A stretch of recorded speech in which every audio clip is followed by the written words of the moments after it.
పాకిస్తాన్ పై operation Sindoor కొనసాగుతుంది. పాక్ దాడులను తిప్పికొడుతూ భారత్ ఎదురుదాడి చేస్తుంది. పాక్ ఆర్మీ హెడ్ క్వార్టర్స్ పై భారత్ డ్రోన్ దాడి చేసింది. పాకిస్తాన్లోని కీలక నగరాలపై భారత్ దాడులు చేపట్టింది. ఇస్లామాబాద్, లాహోర్, రావిల్పిండిలోని పాక్ సైనిక స్థావరాల లక్ష్యంగా భారత్ దాడులు చేస్తుంది. S-400 ఎయిర్ డిఫెన్స్ సిస్టమ్తో పాక్ మిస్సైల్ను భారత్ నిర్వీర్యం చేసింది.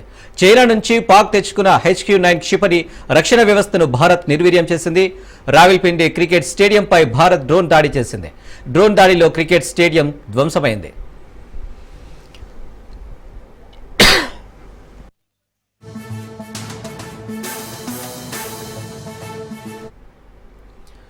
పాకిస్తాన్ కవ్వింపు చర్యలకు భారత్ మరోసారి గట్టిగా బుద్ధి చెప్పింది. నిన్న రాత్రి భారత సైనిక స్థావరాలను లక్ష్యంగా చేసుకుని పాకిస్తాన్ జరిపిన దాడులకు సమాధానంగా భారత సాయుధ దళాలు పాకిస్తాన్లోని పలు వ్యూహాత్మక ప్రాంతాల్లో ఉన్న ఎయిర్ డిఫెన్స్ రాడార్లు వ్యవస్థలపై దాడులు నిర్వహించాయి.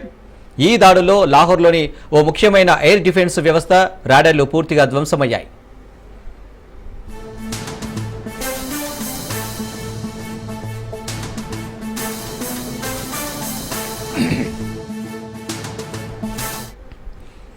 భారత్ చేపట్టిన ఆపరేషన్ సింధూర్ అనంతరం పాకిస్తాన్ నుంచి ఉద్రిక్తతలు తీవ్ర రూపం దాల్చాయి. దీనికి కొనసాగింపుగా నిన్న రాత్రి పాకిస్తాన్ డ్రోన్లు, క్షిపణుల సాయంతో ఉత్తర, పశ్చిమ భారతదేశంలోని పలు సైనిక లక్ష్యాలపై దాడులకు విఫలయత్నం చేసింది. అవంతిపుర, శ్రీనగర్, జమ్మూ, పఠాన్కోట్, అమృత్సర్, కపుర్తాలా, జలంధర్, లుధియానా, ఆడంపూర్, బటిండా, చండీగఢ్, నల్, ఫలోడి, ఉత్తర్లాయ్, భూజ్ వంటి ప్రాంతాలు ఈ లక్ష్యాల్లో ఉన్నాయి. అయితే భారత integrated counter US grid air defence వ్యవస్థలు ఈ దాడులను సమర్థవంతంగా తిప్పికొట్టాయని రక్షణ మంత్రిత్వ శాఖ వెల్లడించింది. పాకిస్తాన్ జరిపిన దాడులకు సంబంధించిన శకలాలు పలుచోట్ల లభ్యమయ్యాయని, ఇవి పాక్ దుశ్చర్యలకు నిదర్శనమని పేర్కొంది.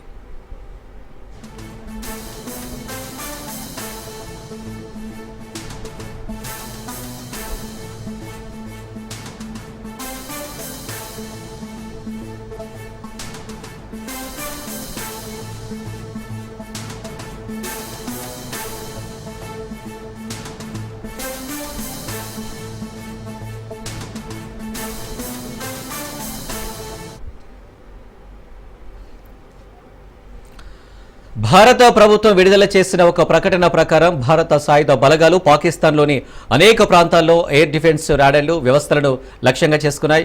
పాకిస్తాన్ ఏ స్థాయిలో, ఏ పద్ధతిలో స్పందించిందో అదే స్థాయిలో, అదే పద్ధతిలో భారత్ ప్రతిస్పందించింది. మన దాడులతో లాహోర్లోని ఒక ఎయిర్ డిఫెన్స్ వ్యవస్థ ధ్వంసం చేసింది. భారత డిఫెన్స్ స్థావరాలపై దాడి చేస్తే ప్రతిదాడి తప్పదని పాక్ను భారత్ హెచ్చరించింది. రైట్, ఇక దీనికి సంబంధించిన డీటెయిల్స్ రత్నకుమార్ లైవ్లో అందిస్తారు. రత్న. ఎస్ అనిల్, ఆపరేషన్ సింధూర్తో ఇప్పటికే పాకిస్తాన్కు తగిన బుద్ధి చెప్పింది భారత సైన్యం. సమర్థవంతంగా ఈ యొక్క అటాక్స్ చేసింది ఆపరేషన్ సింధూర్తో. ముఖ్యంగా ఉగ్రవాదులను పెంచి పోషిస్తున్నటువంటి పాక్ ఆక్రమిత కశ్మీర్లో ఉన్నటువంటి స్థావరాలన్నిటి మీద కూడా దాడులు చేయడంతో ఇప్పటి వరకు అనేక ఇటు లష్కరే తోయిబా, అలాగే జైషే మహమ్మద్కు సంబంధించి, అలాగే ఇజ్ముల్ ముజాహిద్దీన్ వీళ్ళందరికీ సంబంధించినటువంటి ఏవైతే స్థావరాలు ఉన్నాయో ఆ స్థావరాలు పూర్తిగా ధ్వంసమైనట్లు తెలుస్తోంది. ముఖ్యంగా ఇప్పుడు దీనికి ప్రతిగా పాకిస్తాన్ నుంచి అటాక్స్ అనేవి వస్తున్న సందర్భంలోనే ఈ అటాక్స్ని కూడా సమర్థవంతంగా తిప్పికొడుతోంది భారత వాయుసేన. ఇక ప్రస్తుతం తాజాగా అసలు ఇప్పటి వరకు ఆపరేషన్ సింధూర్లో భాగంగా ధ్వంసమైనటువంటి ఉగ్రవాద స్థావరాలు, అటాక్ చేసినటువంటి ప్రాంతాలకు సంబంధించి ఒకసారి గమనించినట్లయితే మురిద్గేలో లష్కరే తోయిబాకు చెందినటువంటి ఉగ్ర కేంద్రం ఉంటుంది.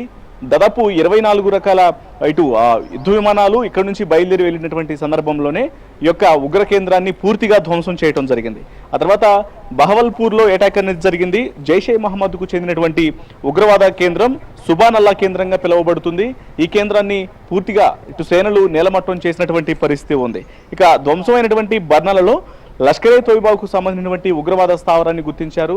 అక్కడ పూర్తిగా యొక్క స్థావరం మొత్తాన్ని కూడా క్షిపణులు ధ్వంసం చేసినటువంటి పరిస్థితి. ఇక కోట్లీలోను అలాగే తెహ్రాకాలంలోను జైషే మహమ్మద్కు ముజాహిద్దీన్కు సంబంధించినటువంటి ఉగ్రవాద స్థావరాలను ఐడెంటిఫై చేసి వాటన్నిటిని కూడా పూర్తిగా ధ్వంసం చేసినటువంటి పరిస్థితి ఉంది. సో ఈ రకంగా ఉగ్రవాదులకు ఆశ్రయం కల్పిస్తున్నటువంటి పాకిస్తాన్లోనూ దాడులు జరుగుతున్నాయి. పాక్ ఆక్రమిత కశ్మీర్లోనూ ఉగ్రవాదులు ఎక్కడైతే పొంచి ఉండి శిక్షణా కేంద్రాలుగా ఏర్పాటు చేసుకొని మదర్సాల కేంద్రంగా కావచ్చు, లేకపోతే ఒక ప్రత్యేక బేస్ క్యాంపులను ఏర్పాటు చేసుకొని అక్కడ నుంచి అటాక్ చేస్తున్నటువంటి ప్రాంతాలు ఏవైతే ఉన్నాయో వాటన్నింటినీ పర్ఫెక్ట్గా ఐడెంటిఫై చేసి వాటి మీద అటాక్స్ అనేవి చేసిన తర్వాత ఇక్కడ సివిలియన్స్ చనిపోయారనేటువంటి నాటకాలు ఆడుతూ ఇమీడియట్ గా పాకిస్తాన్ సేనలు భారత్ సైనిక స్థావరాల మీద దాడులు చేసేందుకు ప్రయత్నాలను మొదలుపెట్టాయి. ఇక ఈ దాడులను కూడా ఇప్పుడు సమర్థవంతంగా తిప్పికొడుతున్నాయి భారత సేనలు.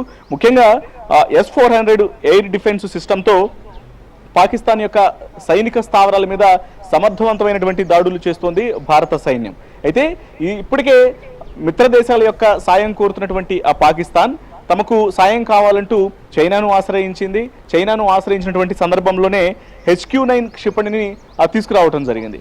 HQ-9 క్షిపణిని చైనా దగ్గర నుంచి తీసుకొని వచ్చి భారత్ మీద దాడులకు ప్రయత్నం చేసినటువంటి నేపథ్యంలోనే ఆ యొక్క క్షిపణిని సమర్థవంతంగా తిప్పికొట్టాయి భారత వాయుసేనలు. సో ఈ రకంగా ఎప్పటికప్పుడు సమర్థవంతంగా దాడులు నిర్వహిస్తూనే ఒకవేళ పాకిస్తాన్ కనుక ప్రతిచర్యలకు పాల్పడుతున్నటువంటి సందర్భంలో వాటిని సమర్థవంతంగా తిప్పికొడుతున్నటువంటి పరిస్థితి కనిపిస్తోంది. సో ఇది ఇలా ఉంటే ఇక ఇప్పటికే రావల్పిండిలో ఉన్నటువంటి క్రికెట్ స్టేడియం మీద కూడా వాటి భారతీయ సేనలు దాడులు చేశాయి. సో మొత్తం ఓవరాల్ గా ఈ సినారియోలో పాకిస్తాన్ ఎప్పుడైతే ఈ పహల్గామ్ అటాక్ లో ఉగ్రవాదులను పెంచి పోషించి ఈ రకంగా దాదాపు 26 మంది చనిపోవడానికి పరోక్షంగా కారణమైందో, సో దాన్ని ఐడెంటిఫై చేసిన తర్వాత సమర్థవంతంగా ముఖ్యంగా భర్తలను చంపి భార్యలందరినీ వెళ్లి మోడీకి చెప్పుకున్నటువంటి వ్యాఖ్యలను చాలా సీరియస్ గా తీసుకోవడం జరిగింది. అందులో భాగంగానే తుడిచిపెట్టుకుపోయినటువంటి నుదుటిబొట్టుల సింధూరాలకు ప్రతిగా ఆపరేషన్ సింధూర్ ను స్టార్ట్ చేసి ఈ ఆపరేషన్ సింధూర్ ద్వారా తగిన బుద్ధి పాకిస్తాన్ కు చెబుతున్నటువంటి పరిస్థితి కనిపిస్తోంది. ఇది కంటిన్యూ అవుతోంది. Anil. Right Ratna, thank you.